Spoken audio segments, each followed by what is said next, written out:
ओम शिव गोरक्षण लोकाधिपति माता पिता जय गुरुदेव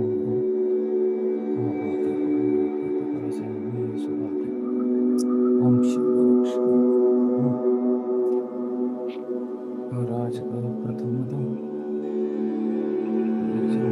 पाठ किया जा रहा है शिव पुराण जी को। शिव पुराण का प्रथम महाकाव्य है शिव गोरक्षण। चंचुला की प्रार्थना से ब्राह्मण का उसे पूरा शिव पुराण सुनाना और समय अनुसार शरीर छोड़कर शिवलोक में जाकर चंचुला का पार्वती जी की सखी एवं सुखी होना। ब्राह्मण बोले, नारी सौभाग्य की बात है कि भगवान शंकर की कृपा से शिव पुराण की इस वैराग्य युक्त कथा को सुनकर तुम्हें समय पर चेत हो गया है। ब्राह्मण पत्नी, तुम डरो मत, भगवान शिव की शरण में जाओ। शिव की कृपा से सारा पाप तत्काल नष्ट हो जाता है। मैं तुमसे भगवान शिव की कीर्ति कथा से युक्त उस परम वस्तु का वर्णन करूंगा जिससे तुम्हें सदा सुख देने वाली उत्तम गति प्राप्त होगी। शिव की उत्तम कथा सुनने से ही तुम्हारी बुद्धि इस तरह पश्चाताप से युक्त एवं शुद्ध हो गई है, साथ ही तुम्हारे मन में विषयों के प्रति वैराग्य हो गया है। पश्चाताप की पाप करने वाले पापियों के लिए सबसे बड़ा प्रायश्चित है। सत्पुरुषों ने सबके लिए पश्चाताप को ही समस्त पापों का शोधक बताया है। पश्चाताप से ही पापों की शुद्धि होती है और जो पश्चाताप करता है वह वास्तव में पापों का प्रायश्चित करता है, क्योंकि सत्पुरुषों ने समस्त पापों की शुद्धि के लिए जैसे प्रायश्चित का उद्देश्य किया है, वह सब पश्चाताप से संपन्न हो जाता है। जो पुरुष विधि पूर्वक पश्चाताप प्रायश्चित करके निर्णय हो जाता है पर अपने कुकर्मों लिए पश्चाताप नहीं करता, उसे प्राय उत्तम गति नहीं प्राप्त होती। परंतु जिसे अपने कुकृत पर हार्दिक पश्चाताप होता है वह अवश्य उत्तम गति का भागी होता है, इसमें संशय नहीं। इस शिव पुराण की कथा सुनने से जैसे चित्त शुद्धि होती है वैसी दूसरे उपायों से नहीं होती। जैसे दर्पण साफ करने पर निर्मल हो जाता है, उसी प्रकार इस शिव पुराण की कथा से चित्त अत्यंत शुद्ध हो जाता है, इसमें संशय नहीं है। मनुष्यों के शुद्धि चित्त में जगदम्बा पार्वती सहित भगवान शिव विराजमान रहते हैं। इसमें वह विशुद्धात्मा पुरुष श्री शाम सदा शिव के पद को प्राप्त होता है। शिव भी चल नहीं। इस उत्तम कथा का श्रवण समस्त मनुष्यों के लिए कल्याण का बीज है। अतः यथाचित मार्ग से इसकी आराधना अथवा सेवा करनी चाहिए। इस भवबंधी रूपी रोग का नाश करने वाली हैं। भगवान शिव की कथाओं सुनकर फिर अपने हृदय में उसका मनन एवं निध्यासन करना चाहिए। इससे पूर्णतः चित्त शुद्धि हो जाता है। चित्त शुद्धि होने से महेश्वर की भक्ति अपने दोनों पुत्रों ज्ञान और वैराग्य के साथ निश्चय ही प्रकट होती है। तत्पश्चात महेश्वर के अनुग्रहण से दिव्य मुक्ति प्राप्त होती है।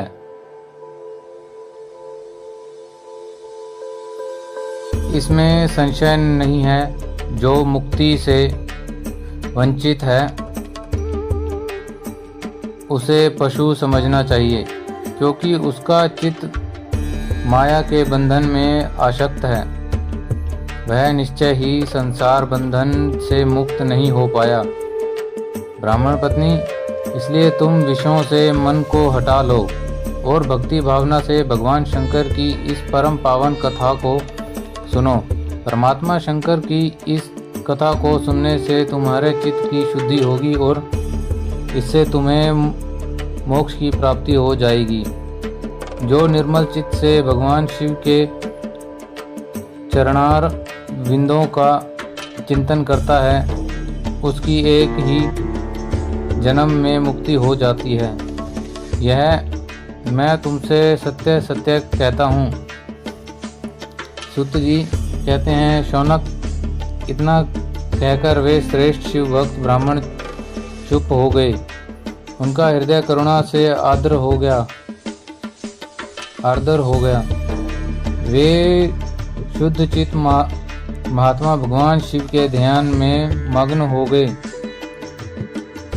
तदंतर बिंदु की पत्नी चंचला मन ही मन प्रसन्न हो उठी।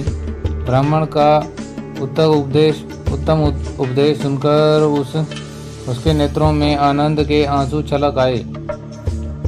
वह ब्राह्मण पत्नी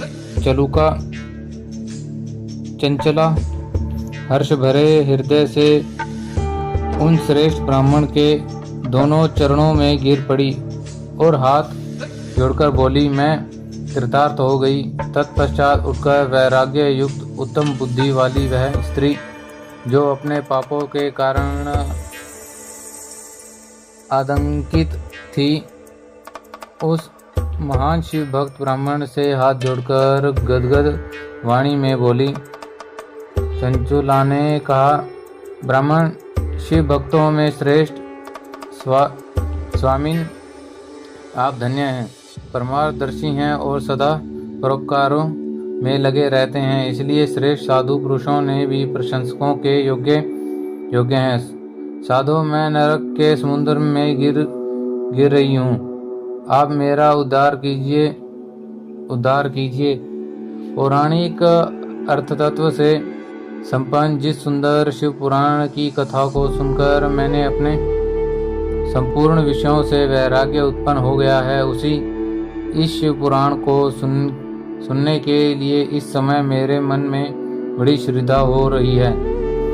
सुत जी कहते हैं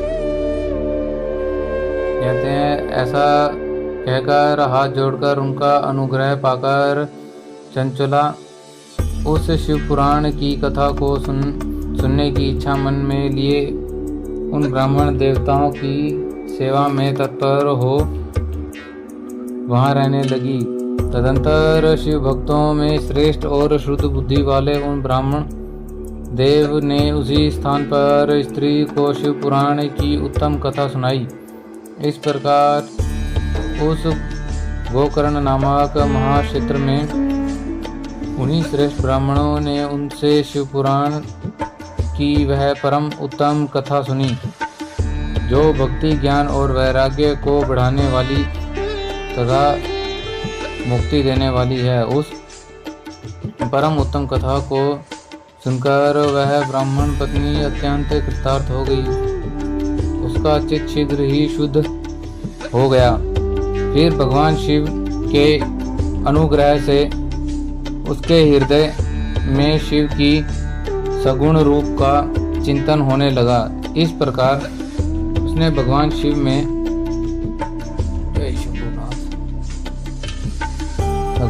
में भक्ति में रहने वाली उत्तम बुद्धि पाकर शिव के सच्चिदानंदमय स्वरूप का बारंबार चिंतन आरंभ किया।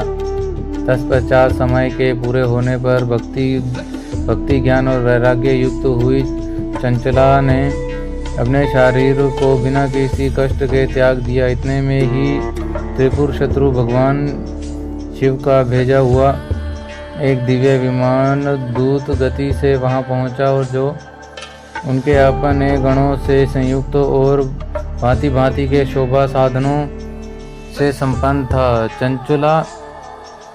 चंचला उस विमान पर आरूढ़ हुई और भगवान शिव के श्रेष्ठ पार्षदों ने उसे तत्काल शिवपुरी में पहुंचा दिया। उसके सारे मैल धुल गए थे। वह दिव्य रूप धारणी दिव्या डंगनी हो गई थी। उसके दिव्य अवयव उसकी शोभा बढ़ाते थे। मस्तक पर अर्धचंद्र का मुकुट धारण किए वह घोरागड़ी देवी शोभाशाली दिव्य आभूषणों से विभूषित थी। शिवपुरी में पहुंचकर उसने सनातन देवता त्रिनेत्रधारी महादेव जी को देखा।